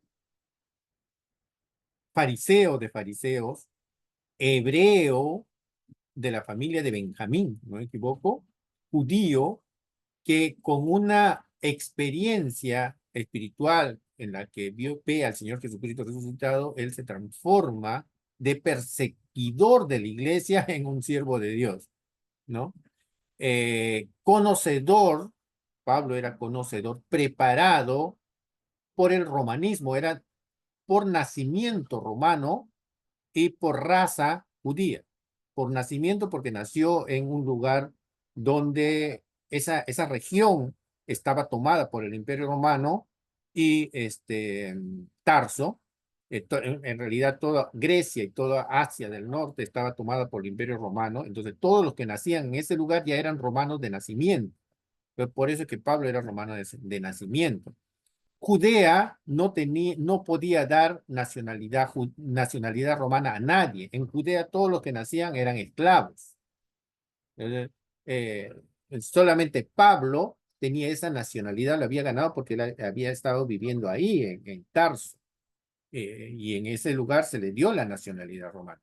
Pero, por ejemplo, todos los que nacían en Jerusalén no tenían nacionalidad romana. Incluso habían generales o perdón, soldados en Jerusalén que habían ganado su nacionalidad romana porque lo habían comprado. Y cuando a Pablo le preguntan, ¿y cómo tú eres romano? Yo pagué una gran cantidad. ¿Y tú cuánto pagaste? No, yo nací en Roma, le dicen. Soy romano por nacimiento. Y ellos le tuvieron miedo. Entonces, Judea, o en ese tiempo, digamos, ¿no? Israel, los lugares donde gobernaba el rey Herodes, ¿no? Estaba también sujeta a Pilato, por ejemplo, que era un procurador romano, o sea, era alguien que controlaba. En realidad, quien más tenía autoridad era ahí, Pilato, ¿no? Porque él controlaba esa región. Entonces, ellos enviados por Roma, ellos gobernaban esa región y los demás, incluso el rey era un esclavo de Roma.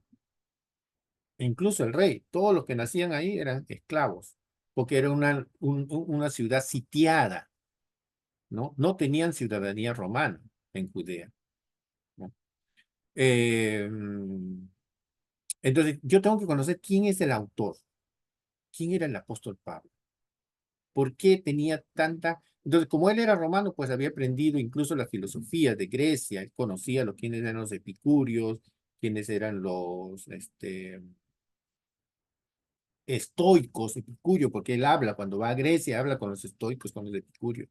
Conocía la doctrina hebrea, sabía todos los ritos, por eso también se cree que él sí escribió el libro a los hebreos, ¿no? Por su conocimiento de los ritos hebreos.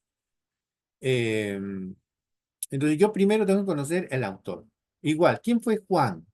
Juan fue pescador que el Señor lo llevó a ser su discípulo, etcétera, ¿no?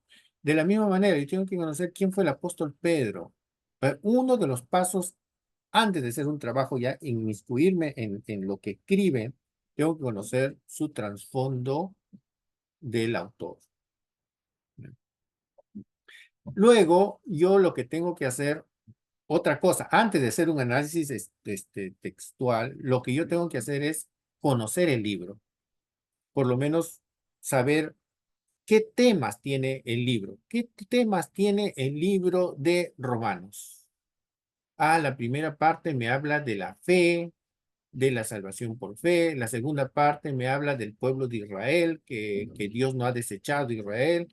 La tercera parte me habla de la conducta que debe tener la iglesia, y la última parte de Romanos está la despedida. Entonces tengo que tener también una visión general del libro. ¿Ya? Conocer la visión general de qué capítulo habla de la fe, de qué capítulo habla de Israel, de qué capítulo habla de la iglesia. Entonces tengo que tener un panorama general del libro. Esos son principios básicos que no merece, no podríamos dedicarnos a eso por ahora. Hay libros, hay Biblias que ya te vienen con la estructura de cada libro, ¿no? Te dicen, mira, el libro de Romanos tiene esta estructura. La primera parte habla de esto, de esto, de esto. O nos dice, el libro de Mateo, la primera parte habla del nacimiento de Jesús. Capítulo 3 empieza a hablar del ministerio de Jesús. El capítulo 10 de cómo escoge a sus discípulos. Entonces, ya hay Biblias que te vienen con toda la estructura de un panorama general del libro, ¿no? Pero para hacer un trabajo ya más profundo de hermenéutica, por ejemplo, tenemos ya no un libro, sino que yo quiero estudiar, por ejemplo, el capítulo 1 de Marcos. Entonces, ¿qué es lo que yo voy a hacer? Voy a hacer un trabajo deductivo del capítulo 1 de Marcos. Entonces, ¿qué voy a hacer? Voy a tomar todo el capítulo 1, todo el capítulo 1. ¿Y qué tengo que hacer? Lo tengo que dividir en partes. El capítulo 1 de Marcos lo divido en partes. ¿Qué temas hay en el capítulo 1 de Marcos? Ese es un trabajo, lo que vamos a decir, un método deductivo. Tengo que aprender a eh, partir, ¿cómo se podría decir? Dividir en secciones el capítulo 1 de Marcos y poder sacar los elementos que componen a ese capítulo. A ver si es que podemos hacerlo eso, todavía tenemos tiempo. A ver. Entonces, ese es un trabajo deductivo. El método deductivo significa una unidad, dividirlo en partes para analizar por sus partes, ¿no? Por ejemplo, yo tengo un árbol, una higuera. Quiero analizar todo lo que me puede dar la higuera. Quiero conocer ese árbol de la higuera. Entonces yo primero analizo, ¿no? En parte. Voy a analizar primero las hojas de la higuera. ¿Para qué sirven las hojas de la higuera? Luego voy a analizar el tallo de la higuera. ¿Cómo es la higuera en el tallo? ¿Por qué tiene tantas ramas? Y después voy a analizar la raíz. ¿Cómo es la raíz de la higuera? ¿Qué profundidad va a sus raíces? Entonces, para poder conocer a la higuera, tengo que analizarlo en partes, que se me va a hacer mucho más fácil conocerlo. Entonces, ese trabajo de dividir una unidad en para conocer sus partes se llama método deductivo. ¿Amén? El método deductivo, porque yo voy a dividir las partes para analizarlo en sus unidades. ¿Amén? Entonces, miren, vamos a hacer un ejemplo, ¿ya? Porque es mejor hacerlo en la práctica.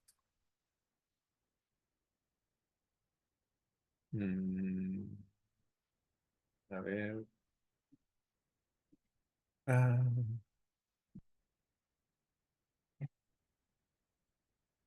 esta es mi Biblia. Esta es mi Biblia. Y, a ver, vamos a ver. Y voy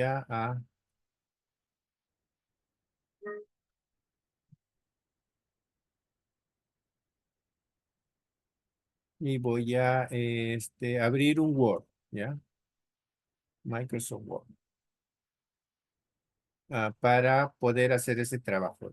Esto es importante, hermano, porque le va a servir también para cuando hagan, a veces algunos hacen su sermón, ¿no? Entonces, esto va a ayudar bastante. Quiero hacerlo en práctica porque en teoría a veces uno está bien, podemos ver en teoría, pero es mejor verlo en lo práctico.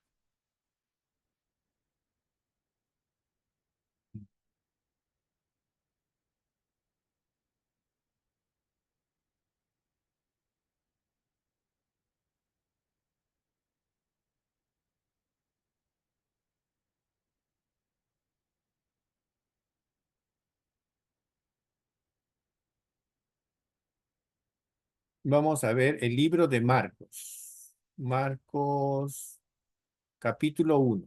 Entonces, ¿cuál es el trabajo deductivo? El método deductivo es dividir el capítulo 1 en partes. Ya, vamos a dividir en partes. ¿Cuántas partes tendrá el capítulo 1 de Marcos? ¿Podremos dividirlo en partes para un mejor estudio? ¿Se podrá dividir? Vamos a ver. Y lo vamos a dividir por capítulos y versículos. Primero vamos a leer, porque hay que leerlo varias veces para poder entenderlo. Dice así. Principio del Evangelio de Jesucristo, Hijo de Dios, como está escrito en Isaías el profeta. He aquí yo envío mi mensajero delante de tu faz, el cual preparará tu camino delante de ti. Voz que clama en el desierto, preparad el camino del Señor, enderezad sus sendas. Punto. ¿Qué pasa en el versículo 4? ¿Qué es lo que está sucediendo en el versículo 4? Está cambiando de tema. Ahora ingresa un nuevo tema. Va a hablar de Juan. ¿Y hasta dónde hablará de Juan? Vamos a ver. Pareciera que hasta el versículo 8. Vamos a comprobar. Pero por lo menos vamos a ver que Marcos, desde el versículo 1 hasta el versículo 3, es una introducción. ¿Cierto?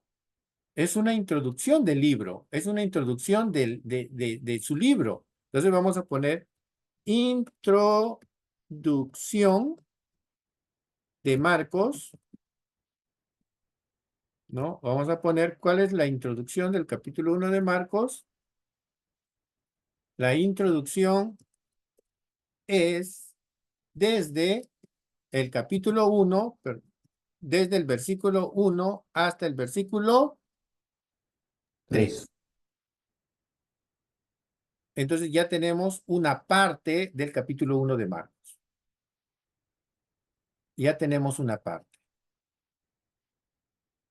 Pero vemos que continúa, ¿cierto?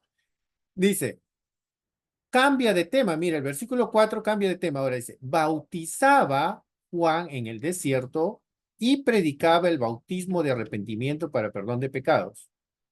Punto. Continúa. Salía a él toda la provincia de Judea y todos los que de Jerusalén eran bautizados por él en el río Jordán, confesando sus pecados. Continúa hablando de Juan. Y Juan estaba vestido de pelo de camello y tenía un cinto de cuero alrededor de sus lomos y comía langostas y miel silvestre. Y continúa el versículo 7. Y predicaba diciendo, viene tras de mí el que es más poderoso que yo, a quien no soy digno de desatar encorvado la correa de su calzado. ¿No? Y sigue hablando Juan y dice, yo a la verdad he bautizado en agua, pero él os bautizará con el Espíritu Santo. ¿Qué pasa con el versículo 9? ¿Continúa hablando de Juan? ¿Continuará la historia de Juan? Cambia el tema ya. Cambia, ¿se dan cuenta? Ya no va a hablar de Juan. Ya va a introducir un nuevo personaje. ¿Quién? Jesús de Nazaret. Entonces, sobre Juan se va a hablar desde el versículo 4 hasta el versículo 8. Entonces vamos a poner ahí. Estamos dividiendo en partes, ¿no? Este se llama, vamos a poner acá, método. ¿Qué método estamos usando? Método, Deductivo. perdón. Método deductivo.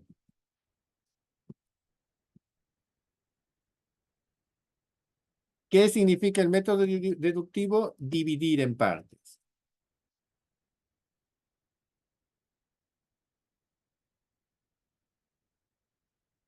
¿Correcto? Entonces ya encontramos Marcos del 1 al 3, hay una parte, Y ahora hay otra parte. Marcos, ¿no? ¿Cómo se llama esta parte? Vamos a ponerle, perdón, vamos a ponerle ya un nombre. Estaría hablando del ministerio de Juan, ¿no? De Juan el Bautista, obviamente. De Juan el Bautista. ¿Cuál es de dónde a dónde se habla el ministerio de Juan Bautista? Marcos, capítulo 1, desde el versículo 4 hasta el versículo 8. ¿Correcto?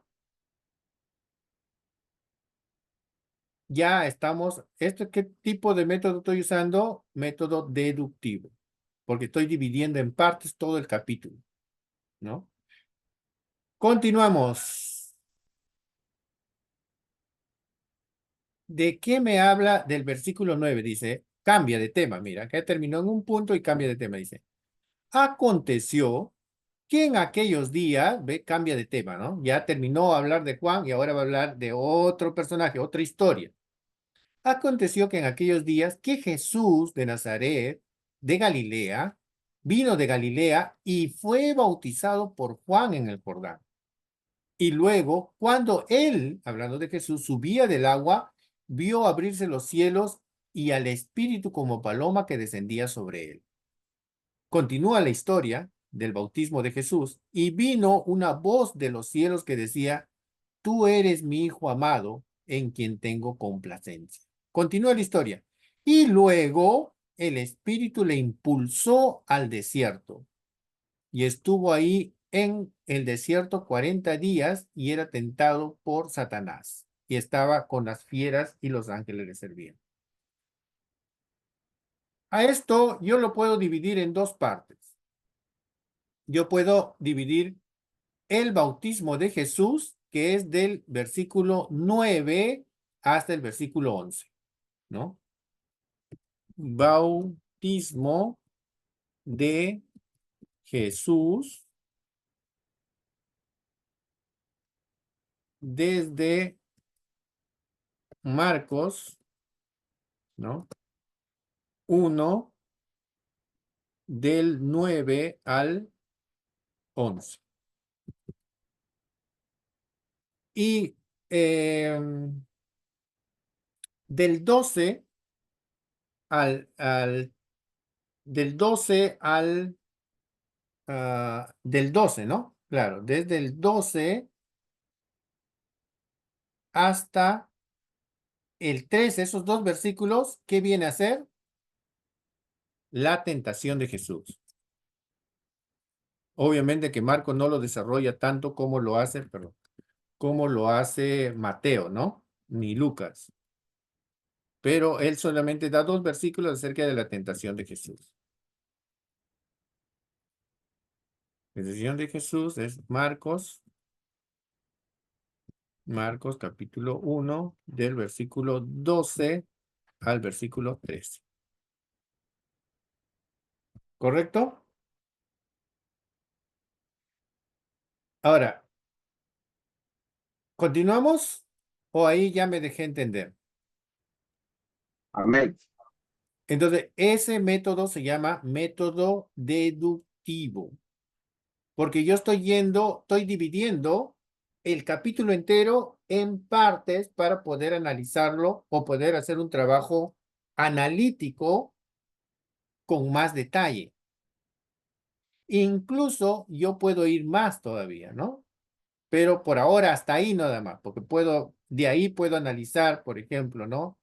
Ya cuando quiero hacer un trabajo mucho más profundo, por ejemplo, solamente yo quiero predicar la tentación de Jesús. Si yo voy a hablar de la tentación de Jesús, yo tengo que enfocarme en estos dos únicos versículos que está hablando acá, ¿no? En Marcos. Pero incluso yo puedo usar los otros evangelios para completar esta historia, ¿no? Y que en Mateo nos amplía, en Lucas también nos amplía esta historia, ¿no? Pero Marcos solamente nos da 2 versículos. Pero yo puedo hacer un análisis acá, yo puedo trabajar aquí, ¿por qué? Y yo puedo hacer preguntas, ¿no? Para mi trabajo ya hermenéutico. El Espíritu le impulsó al desierto. ¿Por qué el Espíritu le impulsó al desierto? ¿Por qué? Incluso dice para ser tentado, ¿no? Era tentado, dice. Y estuvo ahí en el desierto 40 días. Esto incluso ustedes lo pueden hacer y ya, bueno, con un trabajo ya de comparación. Es lo mismo, ¿no? Que pasó con el pueblo de Israel. Dios lo abrió el mar, sacó de la esclavitud, lo liberó. Y la Biblia dice que cuando Israel salió por el mar es como si hubiera sido bautizado. ¿Han escuchado eso? En Corintios, Israel cuando sale y cruza el mar dice es como un bautismo. Y Israel estuvo probado en el desierto 40 años para recién entrar a la tierra prometida. Entonces, esto es un principio bíblico que siempre para entrar al ministerio, para trabajar en el ministerio, primero tenemos que ser, la palabra acá probar no tanto significa, o mejor dicho, tiene el sentido de preparación. El pueblo de Israel fue llevado al desierto a ser probado, cuando algo es llevado al fuego, ¿no? Para que sea purificado. Lo mismo Jesucristo fue llevado al desierto a ser probado por el enemigo en el sentido de prepararlo para el ministerio. El enemigo le puso las mismas pruebas que hizo con Adán, ¿no? Pero lamentablemente Adán cayó, pero Jesucristo acá no cayó. En las tres, cuando lo comparan con Mateo, Marcos, con Lucas, con Mateo, se dan cuenta que Jesús vence el problema de riqueza, ¿no? Mira, si tú no vas a la cruz, yo te ofrezco todo lo que tienes acá. Jesús rechazó. La prueba de fama, Jesús lo rechaza. Mira, si tú transformas la piedra en pan, ¿no? O de usar los milagros de Dios en cosas que no deben, Jesús también vence eso. E incluso, ¿no? De fama, cuando dice, mira, si te avientas, la Biblia dice, o extremo de fe, ¿no? Mira, si tú te avientas, los ángeles van a venir porque dice que los ángeles te cuidarán. No, no, no. Yo no tengo por qué estar haciendo esas cosas, ¿no? Eh, eh, Jesús vence y es preparado para el ministerio, obviamente. Claro que Jesús tiene otra prueba más grande en Getsemaní, ¿no? Para ya ir a la cruz. Pero bueno, ese es otro tema. Pero mira, de estos 2 versículos tienes todo una tarde para hablar del Señor. Y sin irme por los lados, enfocado simplemente en este tema. Entonces, por eso es importante dividir los temas. Porque acá en el capítulo 1 de Marcos ya hemos visto, solamente hasta acá tenemos 4 temas. Hasta el versículo 13 ya tenemos 4 temas. Y no se imaginan los temas que vienen después. Acá habla de la predicación de Jesús, el inicio de su ministerio, cuando Juan es encarcelado, predica el evangelio, ¿no? Hasta acá. Después dice que llama a sus primeros discípulos, ¿no? Jesús, venid en pos de mí, y llama a sus primeros discípulos. Acá está Zebedeo, Capernaum, y después hace milagros, porque acá habla de cuando entra en una sinagoga, hace una liberación a unos endemoniados, todos se asombraron, dice, ¿no? Después habla de la curación de la suegra de Pedro. Entonces, mira, ¿cuántos temas tiene este capítulo 1? ¿Cuántos temas?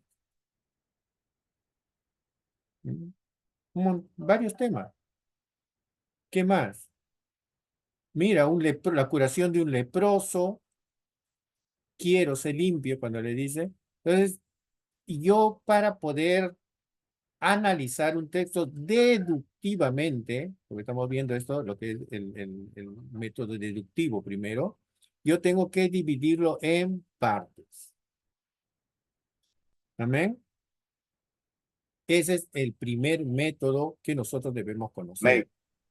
Pero hay otro método que se llama el método inductivo. Vamos a ver. Y ya es un método mucho más complejo, el método inductivo.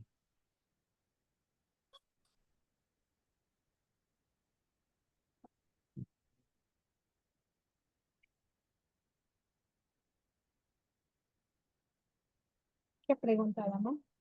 Entonces ya vimos el método deductivo, ¿no? ¿Cierto? El método deductivo es dividir una unidad en sus partes, ¿no? Para poder hacer un trabajo mucho más detallado, más preciso, ¿no? Ahí vemos capítulo 1 y se divide en partes, ¿no? En partes, para poder analizar mejor. ¿Cómo se llama ese método? Método deductivo.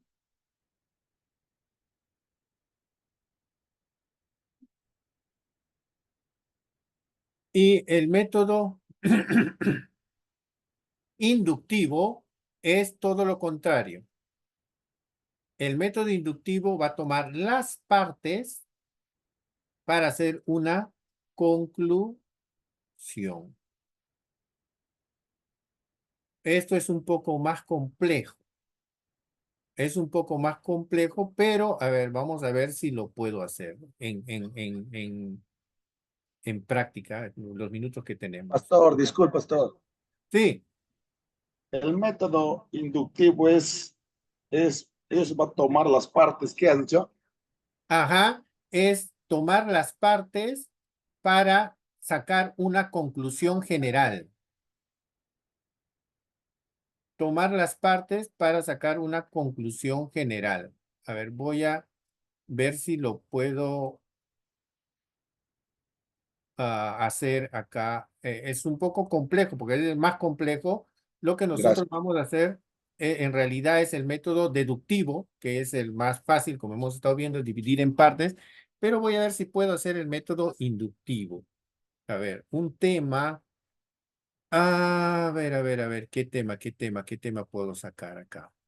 Un tema del Nuevo Testamento. A ver. Un tema que no sea muy complicado.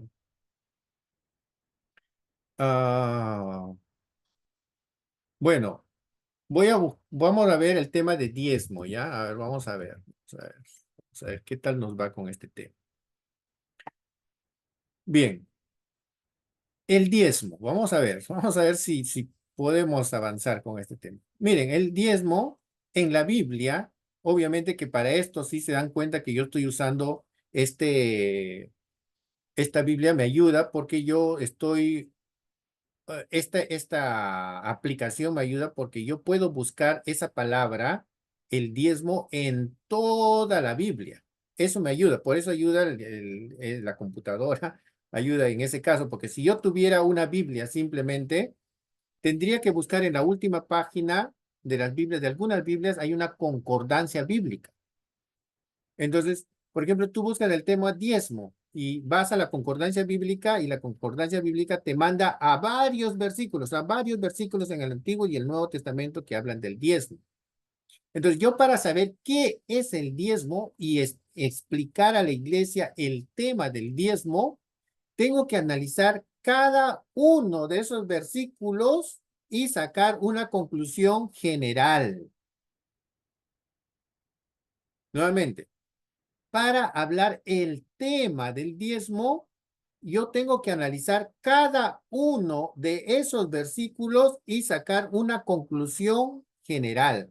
Entonces voy a ir de las partes a lo general. ¿Me dejo entender? Este método ya es el método inductivo, porque va desde las partes hacia lo general.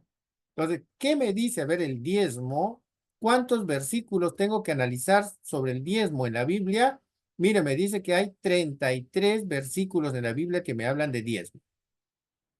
33 versículos que me hablan de diezmo.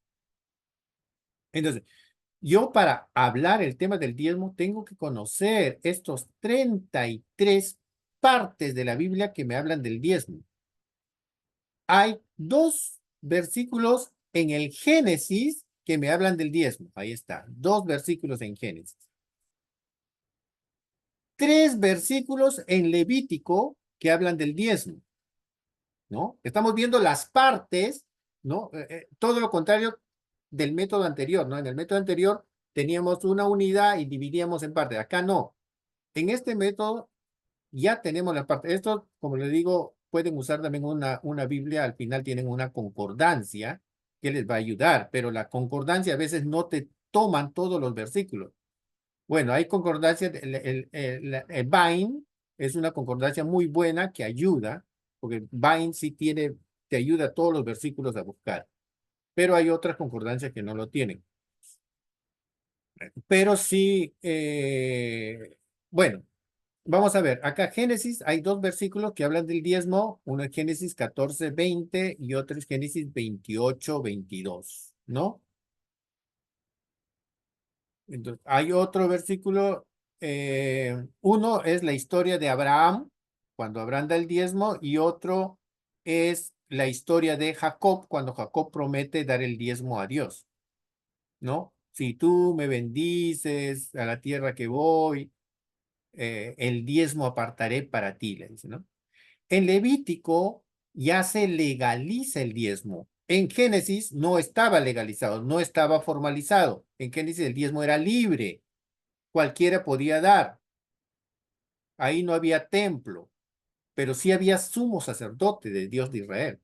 El diezmo lo llevaban al sumo sacerdote. No había templo, pero sí había un sumo sacerdote que se llamaba Melquisedec.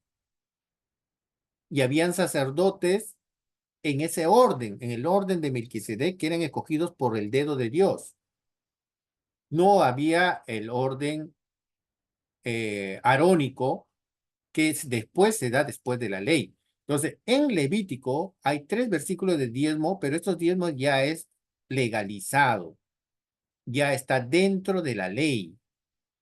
Lo daban al sacerdocio arónico, ya no a Melquisedec ni a los sacerdotes escogidos a dedo por Dios, sino se daba a los sacerdotes arónicos, cuando existía el tabernáculo, todavía ni siquiera templo. En Números se habla para quién eran los diezmos. Se dice que era para la tribu de Leví. Ahí dice, ¿no? Los diezmos apartará. Y incluso se habla del diezmo de los diezmos. El levita, a pesar de que daba un diezmo, tenía que separar otro diezmo que tenía que quedar como reserva en el templo. Eso se llama el diezmo de los diezmos. Ahí dice, mira.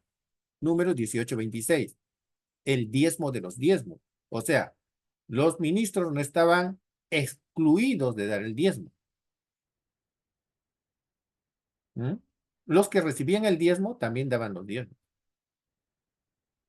Deuteronomio también habla del diezmo, pero eso ya habla del diezmo cuando la gente ingresa a la tierra prometida. Juntamente con los diezmos tenían que traer las ofrendas. Y da todas las normativas para personas que no puedan llevar el diezmo a Jerusalén. Decía, véndelo y dale al sacerdote que está en tu tierra, porque el diezmo era para los levitas, para los sacerdotes. Y los sacerdotes no tenían territorio, terreno donde vivir. Como pueblo, ellos tenían que estar en cada pueblo, tenían que vivir eh, y tenían que ser sostenidos por la población, ¿no? Ellos no podían trabajar, ellos no tenían chacra, no tenían un lugar de cultivo, no tenían animales, tenían poco para ellos, pero su trabajo era dar la palabra de Dios. Entonces, ¿quién le tenía que eh, sostener a los levitas? Las tribus, pues, ¿no? Cada tribu. Ellos estaban dispersos en todas las tribus.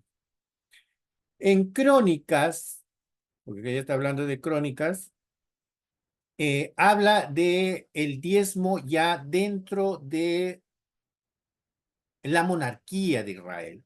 Entonces, aparte de que la ley demandaba sostener a los levitas en la monarquía, los reyes también diezmaban al pueblo, imagínense.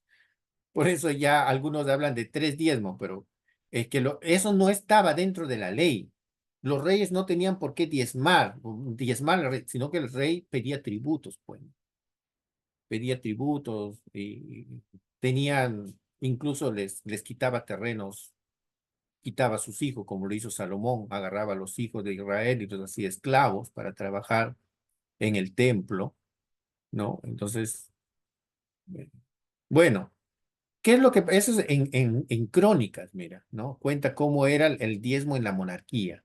En Nehemías tenemos ¿cuánto? 1, 2, 3, 4, 5 versículos de diezmo en Nehemías. ¿Qué pasó en Nehemías? Ya fueron exiliados. Israel fue llevado a Babilonia y van a regresar. ¿Qué es lo que había pasado? Obviamente que estaban en cautividad, no había templo, entonces nadie diezmaba. Los levitas, para subsistir, se dedicaban a sus negocios, porque obviamente no había templo y no estaban trabajando. Bueno, ellos no estaban haciendo su labor dentro del templo. Entonces se habían dedicado a sus negocios, a sus animales, a sus terrenos, a sus familias. Entonces por eso Nehemías y Esdras nuevamente en la reconstrucción del templo llaman a los levitas y hacen toda esa selección, ¿no? Mira, estos levitas que no están, o si estás casada con una persona que no es de Jerusalén, expúlsala, dicen, ¿no? Entonces Nehemías y nuevamente recuperan el trabajo, el ministerio de los levitas y nuevamente se incorpora el diezmo. Y dice, y todo Judá trajo el diezmo de grano y vino de aceite nuevamente, porque habían dejado de diezmar. Por eso también Malaquías habla, ¿no? De traer los diezmos al alfolí, porque en ese tiempo habían dejado de diezmar, ¿no? Ahí está Malaquías, hay 2 versículos que hablan del diezmo. Y es los últimos versículos que hablan del diezmo en el Antiguo Testamento. En el Nuevo Testamento vemos Lucas, cuando un sacerdote dice, no, yo diezmo todo lo que tengo. Claro, fariseo, ¿no? Diezmaba dicen que los judíos diezmaban hasta el eneldo y el comino, dice, ¿no? Diezmaban, pero no lo hacían de corazón, lo hacían por obligación, incluso para que todos lo vean. No estaban haciéndolo correctamente. Y en Hebreos habla del diezmo también. 1, 2, 3, 4, 5, 6 versículos sobre el diezmo. Y estos son los versículos más importantes porque yo estoy buscando la palabra diezmo, pero también hay otras palabras, ¿no? Diezmarás y ofrendas y todas esas cosas, ¿no? Pero solamente de diezmo. En Hebreos, Pablo explica, y Jesús incluso en Mateo explica de que el diezmo eh, es bueno hacerlo, sin embargo, hay que también tener misericordia, fe y cosas de piedad que son importantes juntamente con el diezmo. Entonces, ahora, el diezmo en el tiempo de Jesús ya era una regla nacional, era como un tributo nacional, o sea, todos diezmaban. Y era parte de la conducta de la nación. ¿Cómo les puedo explicar? Es la costumbre de la nación. Esa es la verdad. Entonces, así como nosotros hoy pagamos tributos sin saberlo cuando compramos algo, simplemente porque ya está eso dentro de este sistema de economía en el Perú. De la misma manera en Israel, el diezmo ya era parte del sistema. Todo judío diezmaba, o sea, era parte de su tradición. Iban al templo, diezmaban. Iban al templo y diezmaban. ¿Lo habrá hecho María? Claro que sí. ¿Lo habrá hecho Pedro como judío? Claro que sí, porque era su tradición. ¿Lo habrá hecho Juan? Juan el Bautista, claro, de acuerdo a sus medios, porque era su cultura, era su tradición. Todos los judíos diezmaban por tradición, por cultura. ¿Lo habrá hecho Cristo? ¿Mm? Es por tradición. Alguien dice que Jesús no diezmó. Todos diezmaban ahí en Israel, era por cultura, o sea, no hay forma. ¿Lo habrá hecho el apóstol Pablo? Claro, es por tradición. Era parte de la cultura, ¿no? Ahora, ya en el libro de Hebreos, y para concluir, ¿no? En el libro de Hebreos explica que el diezmo no debe ser dado ya al sacerdocio, sino que el apóstol Pablo explica que el diezmo tiene que darse según el orden de Melquisedec. Hay que volver a los principios del Génesis, no por obligación, no por la ley, sino por agradecimiento, por principio. Sí, en el Génesis no se daba por obligación, no era obligatorio, no era algo legal, no era algo estipulado en la ley, no había templo. Se daba por agradecimiento, por adoración. Incluso en Levítico dice, todo, el Señor dice, ¿no? El diezmo es del Señor, dice. El diezmo de la tierra, de la simiente de la tierra, del fruto, es de Jehová, dice, es. Si dice que es porque es, pues, ¿no? Es de Jehová. No dice será, no será. No dice, no dice fue del Señor como para ya no dar. No dice será del Señor como para que demos en el futuro. Dice es del Señor en presente. Fue ayer, el diezmo fue del Señor, en el presente es del Señor y en el futuro seguirá siendo del Señor el diezmo. ¿Qué pasa si nosotros dejamos de dar el diezmo? Estamos quitando algo que no nos pertenece, estamos tomando algo que no nos pertenece.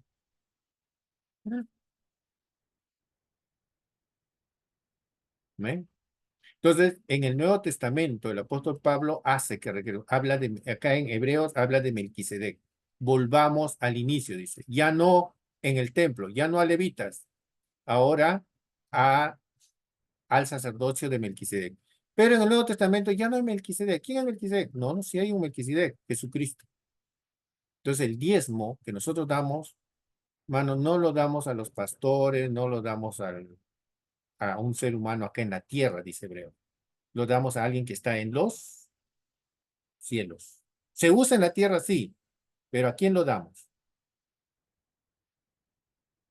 A alguien que está en los cielos. A Jesucristo mismo, porque Él es sumo sacerdote según el orden de Melquisedec, tal como la Biblia habla en el Antiguo Testamento, en Génesis, que se daba el diezmo a Melquisedec. Amén, hermanos, ya no nos da más tiempo. Entonces ya vimos el método